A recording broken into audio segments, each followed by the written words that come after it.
Bem-vindos a essa edição da Telesur Notícias em Português. Eu sou a Fânia Rodrigues e a partir de agora a gente vai revisar juntos quais são as principais notícias da semana da América Latina e do mundo. Começamos! Nesta semana, o presidente dos Estados Unidos, Donald Trump, decretou um bloqueio total contra a Venezuela. Através de um decreto presidencial, Trump anunciou o congelamento de todos os bens e recursos financeiros venezuelanos nos Estados Unidos, impedindo que sejam sacados, vendidos e transferidos. O presidente Trump também vai sancionar aqueles países que decidirem comercializar com o governo de Nicolás Maduro. Na tarde da última quarta-feira, milhares de venezuelanos manifestaram seu repúdio ao bloqueio com um protesto no centro de Caracas. E o presidente Nicolás Maduro anunciou que a comissão governamental não comparecerá à próxima rodada de diálogos na ilha de Barbados. Seguimos na Venezuela porque nesta segunda-feira iniciou a segunda Brigada de Solidariedade Che Guevara. São militantes sociais de 13 países que participam de debates, vivências em comunas e atividades de solidariedade à Revolução Bolivariana. Durante 20 dias, o grupo conhecerá a realidade de 7 estados venezuelanos. No Brasil, o presidente Jair Bolsonaro autorizou a privatização da Eletrobras. O anúncio se soma à oferta de venda de outras 41 propriedades públicas brasileiras ao governo dos Estados Unidos. O ministro de Energia, Bento Albuquerque, informou que quer vender todas as ações da empresa até o final de 2019. A justificativa é um suposto déficit de 37 bilhões de dólares. No entanto, a Federação de Eletricitários afirma que o valor corresponde a 1/3 da receita anual da empresa.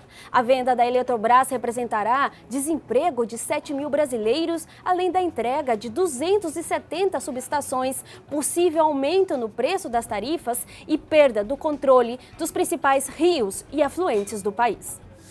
Seguimos no Brasil, onde nós vamos fazer contato agora com o nosso correspondente, Inácio Lemos, que vai nos atualizar sobre as informações da semana. Aló, a tentativa frustrada de transferencia do ex-presidente Lula da Silva desde Curitiba para uma cárcel comum em São Paulo pela Polícia Federal comandada por Sérgio Moro escondeu das portadas dos jornais o que aconteceu na madrugada do Congresso, a aprovação do texto base da reforma da Previdência que prevê a redução das pensões por morte, redução da meia salarial, também a extensão da idade limite para aposentadoria pelas mulheres de 60 a 62 anos e também maior tempo de contribuição são alguns dos pontos mais criticados dessa reforma de ajuste econômico no Brasil, impulsada por Jair Bolsonaro e o ministro Paulo Guedes, que foi aprovada na Câmara dos Deputados.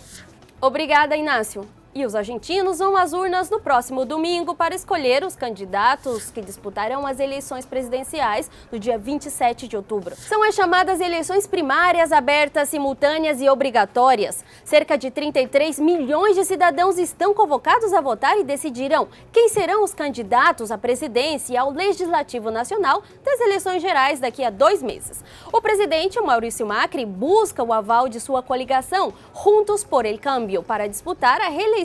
Já do lado da oposição, a chapa favorita é Frente de Todos, com Alberto Fernandes e a ex-presidente Cristina Kirchner. Vejamos agora algumas informações gerais sobre essas eleições primárias na Argentina. São 1.160 candidatos, entre eles 529 mulheres, 631 homens. Segundo as pesquisas, cerca de 15% dos eleitores ainda estão indecisos. O que mais preocupa os argentinos são os problemas sociais, de segurança e a corrupção. Nessas eleições será implementado um novo sistema de contagem de votos e os resultados oficiais serão divulgados 48 horas depois do encerramento da votação. E nossa correspondente Sabrina Roth nos atualiza sobre os últimos detalhes do processo eleitoral. Saludos en estudio, saludos a toda a audiência de Telesur. Saudações para vocês no estúdio e a toda a audiência da Telesur. Reta final de cara às eleições do próximo 11 de agosto na República da Argentina. Nesta ocasião, será uma espécie de pesquisa eleitoral, já que os principais cargos e os principais partidos acordaram apresentar uma lista unitária. O presidente Maurício Macri, candidato de Juntos por el Cambio, realizou um ato de fim de campanha na província de Córdoba. Enquanto o candidato pelo Frente de Todos, Alberto Fernandes, encerrou sua campanha na cidade de Rosário, província de Santa Fé. Isso se explica pelo peso eleitoral dessas duas localidades. Volto com vocês no estúdio. Obrigada, Sabrina. Agora passamos a Guatemala, que também tem agenda eleitoral. Nesse domingo, cerca de 8 milhões de guatemaltecos escolherão seu novo presidente no segundo turno das eleições gerais. Sandra Torres, do partido Unidade da Esperança Nacional, é a favorita, já que terminou o primeiro turno com 25% dos votos contra 13 alcançados por Alejandro Giammattei, do partido Vamos.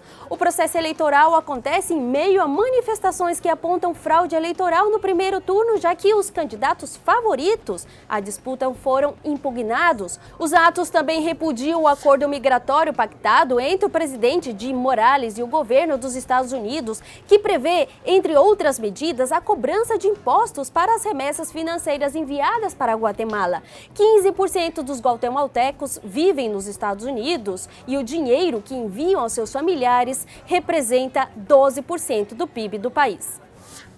Vamos aos Estados Unidos, que essa semana viveu mais uma tragédia, um tiroteio massivo que deixou 22 pessoas mortas e outras 26 feridas. O presidente Donald Trump visitou El Paso nesta quarta-feira e foi recebido com protestos. Movimentos sociais e organizações civis exigem políticas de igualdade racial, de prevenção de crimes de ódio e controle da venda de armas. Com esse atentado em El Paso, já somam 277 pessoas assassinadas esse ano nos Estados Unidos, vítimas desse tipo de violência. No México, autoridades anunciaram que tomarão medidas judiciais e organizarão operativos policiais para controlar o tráfico ilegal de armas em rotas que partem dos Estados Unidos. Esses fatos lamentáveis que aconteceram nos Estados Unidos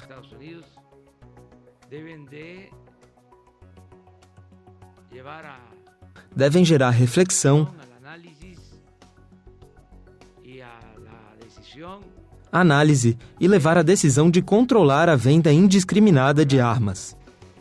La venta indiscriminada de armas.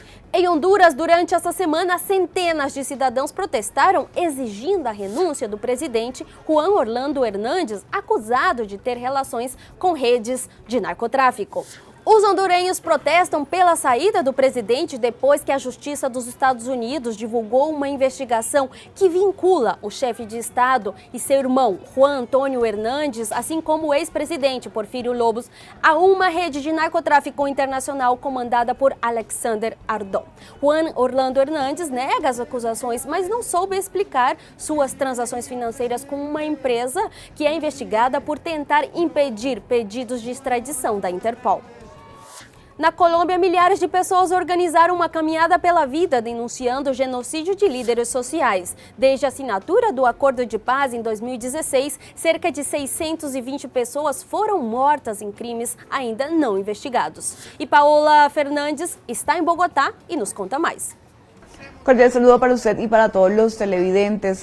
Uma boa tarde para você e para todos. Há um ano da chegada de Iván Duque ao poder, o que mais preocupa é o extermínio social e político que atravessa a Colômbia.